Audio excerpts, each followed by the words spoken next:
Welcome to Business of Design. Business of Design is the world's best business training for interior design professionals like you. The Business of Design podcast offers immediate, actionable strategies and a glimpse into some of the many field-tested, proven systems you can implement to transform your business and your life. After the show, head to businessofdesign.com and get started with the BOD 15-step project management strategy and 6 foundational programs. Together, they deliver the systems, procedures, and strategies you need to run a successful, highly profitable design business. There's no theory here. The complete BOD business model is yours through Business of Design membership. Business of Design. There's only one. And now, your BOD Advocate-in-Chief, Kimberley Seldon. Well, hello, you fabulous interior design professional. Welcome to Business of Design, episode 342. This is just me, and I'm talking about a project that I'm working on right now, and in particular, one set of stairs. Just an ordinary set of stairs. Nothing complicated, nothing out of the ordinary. And when we took this job, I said to myself, well, this will be easy. I should have known the minute I had that thought how foolish it was, because there is no such thing as an easy job, is there? We've all done it. We've all taken a little job that we thought we would just squeeze in. How could we say no? I can handle this myself. I know I'm overwhelmed and busy with 29 other things, but this won't take any time at all. Years ago, I wrote this article for a design magazine called Style at Home magazine. Actually, I was the decorating editor at Style at Home magazine for 18 years. And part of my job was to write a monthly column, which was a design lesson. One month, I decided to write about how complex our job is. And I used the example of creating a decorative cushion or pillow. In the article, I described how many steps it took to create that pillow. From first deciding the shape of the pillow, the size of the pillow, the filling, to then deciding what the fabric would look like. Did it have one fabric on the front and one fabric on the back? What about the trim? Was there a zipper? And on. Something like 12 steps to a pillow. And the point of the article was, if you think a design project is easy, look at how complicated it is to produce one pillow. There is no job any one of us has ever been hired to do that's simple or easy, and we know that. Case in point, the stairs. Honestly, a very simple staircase on this project. It's a side-split house. So the stairs are tucked against the wall. They make one sharp left turn about halfway up. Could not be simpler. And yet, honestly, I think my hair has gone more gray from dealing with these damn stairs. So this episode, I hope, number 342, The Stairs, is going to remind you that what you do is not easy. And don't do what I did and take a little job thinking, oh, how hard can it be? Remind yourself, no matter how small the job is, if it involves renovating or decorating or staging, it's complicated. And your expertise matters a lot. People pay us to do this work because it's complicated. I'm glad you're here. For me, this is therapy. So picture me on the sofa. You're sitting in a chair taking notes. I would love to know your thoughts on this conversation, that's for sure. And someone else's thoughts I admire all the time. The one, the only, Cheryl Horn. Quick announcements and then right into the episode. This is one of those episodes, Cheryl, where, I kind of lay on the proverbial couch and tell everybody what's really going on. This one project just seems to have the strangest things happening. I don't know if there's like a full moon or, Mars is in retro. I don't know, whatever. Just the strangest thing. So the entire episode is about one staircase on a project. So you're just ranting? Yeah, kind of. For the whole episode? Yeah, everybody's like, you might as well tune out now, yeah. For using this platform as your personal therapy. Love it. Oh my gosh, exactly right. You guys should charge me for having to put up with me and listen to me. But Cheryl, I'm going to get it together for these two big events we have coming up in Toronto and DC. Tell everybody. Yeah, get it out of your system before you have to help other designers with their project-specific issues or problems. So coming up on October 4th and 5th, we're going to be in Toronto, and October 25th and 26th in Winchester. And you're going to be doing 2-day intensive seminars covering the full BOD 15-step project management strategy. No theory, by the way. This is not theory. This is exactly how I run the project. So if you have questions about how to qualify clients, about how to sign them up for the consultation, what happens at the consultation, what are their deliverables, how do you answer the question, how much will this cost? That we'll spend a fair bit of time on stuff like that. What size is the retainer? These are the specific things you're going to leave with. And I think you're going to leave with a host of people you just really adore, because these events tend to get kind of real and kind of vulnerable. And, that's where the magic happens. So I'm really looking forward to hosting everybody in Toronto. You're going to be coming to my condo, which will be super casual. That means at lunchtime, we can just curl up on the sofa together and hang out and have a real conversation. And then in DC, I think we're going to be hanging out with Sierra. Yeah, Sierra Collins is going to be hosting it. She's got her own event space there. And then on one of the days, she's going to be doing a lunch and learn, just a quick session with her, which is a fun bonus. Sierra's awesome. She's been working with so many of our members for years now. And our members love her. So very excited. Please sign up, small, intimate group. I promise it'll change your life. Cheryl, tell everybody the cost. I can never remember. That's okay.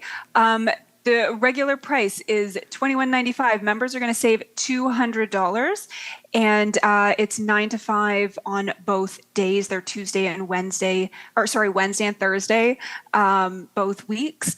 So sign up and join us. And one thing that you had said in a recent BOD live session, when a member was talking about sort of where she dropped the ball in a project, is describing running a project like a bucket, and it has all these tiny little holes. Mm-hmm. And if you only implement bits and pieces of the BOD 15, it's just going to make the other holes bigger because they take on the pressure for, being able to hold water in the bucket. Like, it's so important that you really do go step by step and implement every single system, or it's just going to emphasize the areas of your business that you didn't focus on. Yeah, we've just been watching that phenomenon for years as we see people take little bits from the podcast and try to make it work, and you just can't do it. So this is a way of just making sure you're starting with a bucket that doesn't have holes in it. Yes. Yeah. And connecting with other designers who are implementing the same systems as you are and holding one another accountable. You're going to meet other designers going through the same things that you are, and you can implement the BOD 15 together. And then, of course, we're here to support. And if you have any questions, please reach out to me, Cheryl at businessofdesign.com. Cheryl, thank you so much. Looking forward to seeing everybody in Toronto and DC, by the way. Yeah, looking forward to it. We'll talk to you soon. Okay, it's my turn today. I need to talk to you. I'm losing my mind over stairs. Those things you use to go from one floor to another. They're fixed. They're made of wood. Usually there's a railing, there's posts. How hard can this be, right? Well, let me tell you what's going on with the stairs on one of my projects. I'm not even sure where to begin. Well, maybe I'll begin at the beginning. First of all, I've been doing this a long time, and I think I'm pretty good at it. I have a lot of systems and procedures now. Some of you use my systems and procedures, and they work really well. Every once in a while, though, just a perfect storm happens, and it feels like the inmates are running the asylum. So here's what happened with stairs on a project. Small project, lovely project. These clients are the grown children of former clients. So former clients, we loved working with them, have a son who is now grown and has a wife of his own, and they called us to do a small renovation in their urban home. Great. Not really my dream job. It's a bit small for us. But I don't have a minimum buy-in, and it's more important to me to work with my ideal clients than to focus in on you must spend $1 million. So if we have the bandwidth, if I like the clients, I'm probably going to make room for smaller projects, which I find kind of gratifying, right? Because they go faster. Well, they usually go faster. I don't know, unless there are stairs, I guess. So anyway, we're taking out a couple of walls, making the living room and dining room more open. We're adding a really cool walnut slatted feature wall between the foyer and the living room, just to give the distinction that there's an entranceway because it's very small. I think that's going to be awesome. And to the right, as you enter this home, there is a staircase. It looks like a lot of other staircases. Nothing special about this staircase. We do trade day. We have the contractor there, and this is where things go off the rails. My contractor has a floor refinishing guy that he really likes, but I've had the same floor refinishing guy since 1990, I don't know, something. Kevin's awesome. Kevin always does what Kevin says he's going to do. The work is always beautiful. He gives us a detailed written quote. We tell the client what it's going to cost, and everybody's happy. But my contractor was really, really insistent that he'd like to work with his guy because he hasn't given him enough work recently, and he feels bad about that. And so I said, you know what? No problem. You trust him. I trust him. This is great. So we have trade day. And the contractor says he's going to do the measurements on behalf of the flooring refinisher. And by the way, there's some floor on stairs, right? The tread, that's floor. The riser, that's not really floor. So you have to decide if you're going to treat it like floor or treat it in some other way. Like, is it going to have a paint finish or is it going to match the tread of the stair? So that's why the flooring refinishing guy is important when we're talking about the stairs. So the contractor takes the measurements, all is well. We send a quote request following trade day. And you might think this is where we made our second mistake. I'm open to that opinion for sure.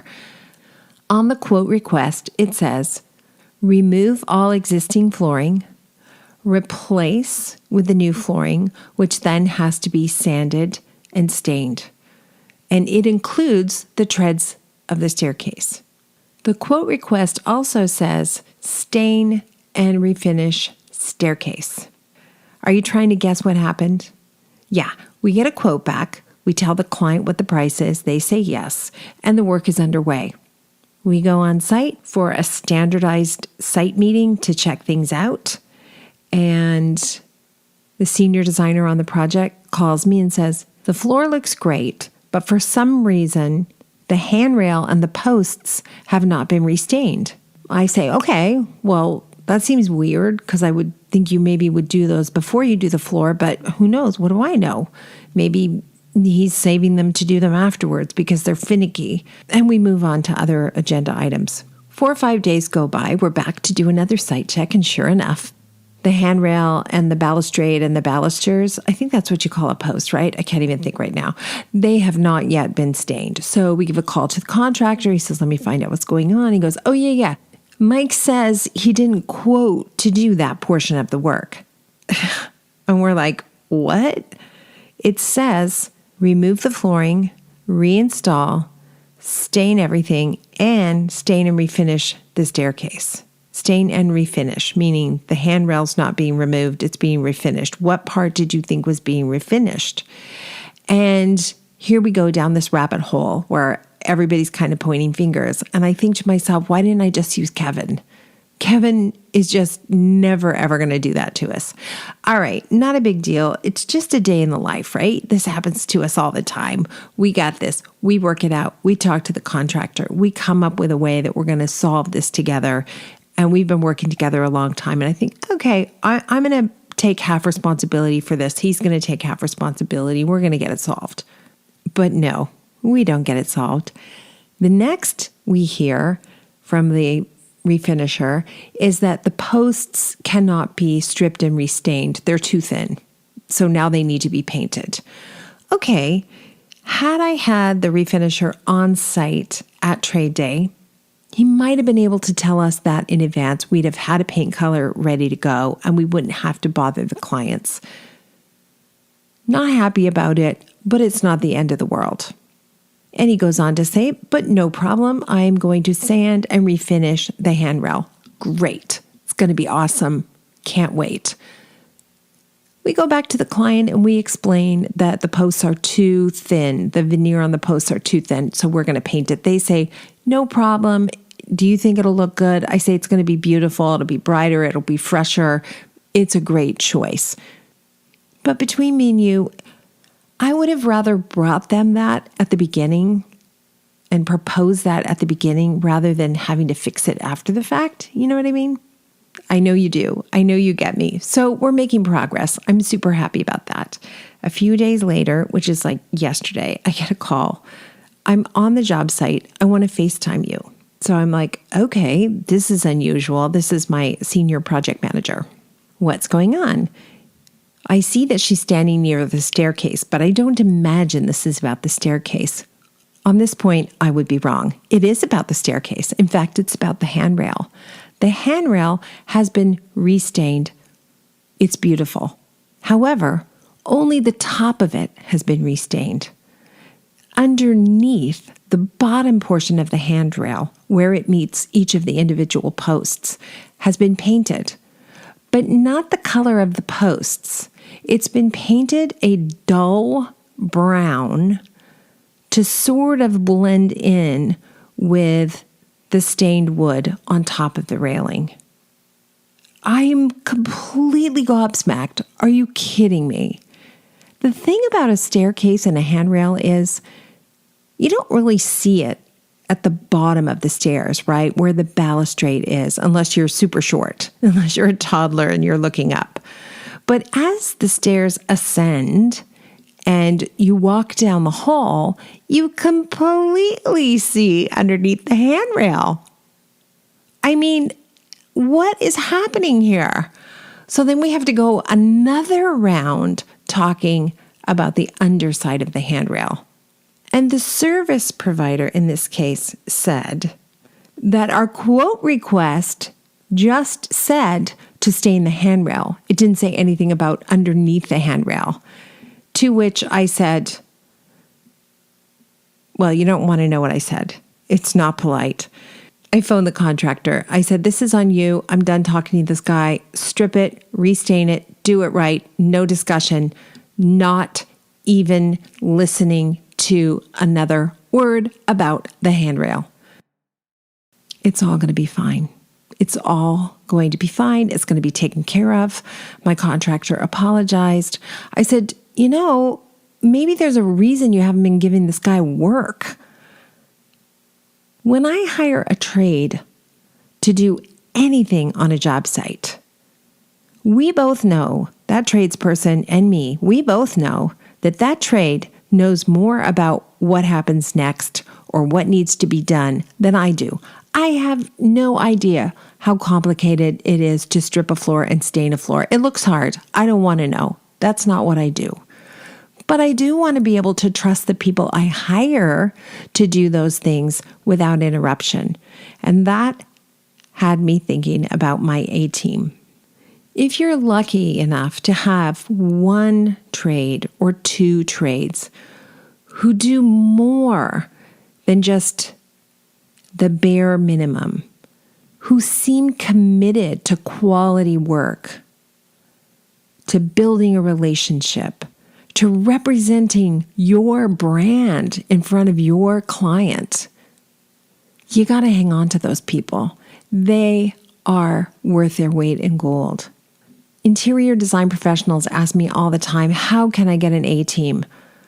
I wish I had an easy answer for you, but I can tell you this. You need to find one person, just one tradesperson who can be an A-team member and build from there.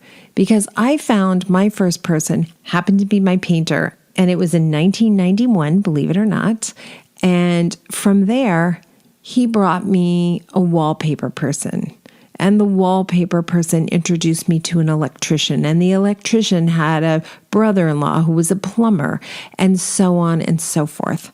It would be amazing if I could tell you that I've had the exact same A-team since I launched my business in the early 90s, but of course I don't. People retire, they move away, they get burnt out. And so from time to time, I'm looking for someone new, or I'm willing to try someone new, like I did in this situation.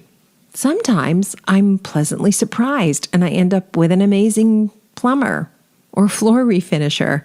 And sometimes, I remind myself, just use the A-team. Just use the person I know. When clients ask me if I'm going to get 2 or 3 quotes and present them to them, I always say the same thing. No, I'm going to ask my A-team of providers to give you a quote. They are not the least expensive guys out there, and they are not the most expensive guys, but they make 100% of my clients happy. That sounds pretty good, right? When I say that, I have never once had a client insist that I get multiple quotes. There's so many reasons why that's a drain on you and not productive. And I know sometimes we want to do that and we want to make it the client's decision who to use because somehow then we think we're absolved a responsibility. But trust me when I tell you, if the client had hired this floor refinisher, I would still be the person who had to solve the multiple problems. So I'd rather just take responsibility and be the person who hired them. Could you ever imagine that a staircase could be so complicated to renovate? I mean, we weren't even tearing it apart, just refinishing the tread, repainting the risers, painting the posts, and restaining the handrail. Just a staircase. Now consider for one moment how much more complicated it is to decorate a whole room, or renovate the main floor of a house, or build a house. Your work is so complex.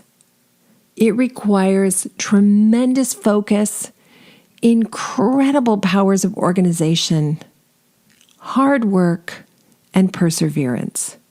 If you're wondering why I'm always nattering at you to raise your rates, think about how hard it is to do a refresh on stairs. Godspeed, you guys. I hope your week's been great. I think my week was pretty good, but it is amazing how something like this will kind of derail me and I'll just focus on it when I might be focused on the 50 things that are going great. Where would I be without you guys to talk to? Honestly, who could possibly understand how challenging this work is? Only us. Nobody else cares. Whatever's going on in your business, I have your back. I know you have mine. Thanks for being here, everyone. And wish me luck. I'm going on the job site next week, and those damn stairs better look freaking amazing. Thanks for listening and supporting the BOD mission to improve the industry one design business at a time. If you're ready to implement an exact business model for running a streamlined, profitable business, field tested by thousands of design professionals around the world, head to businessofdesign.com and get started today. It's time to dramatically improve your business and transform your life.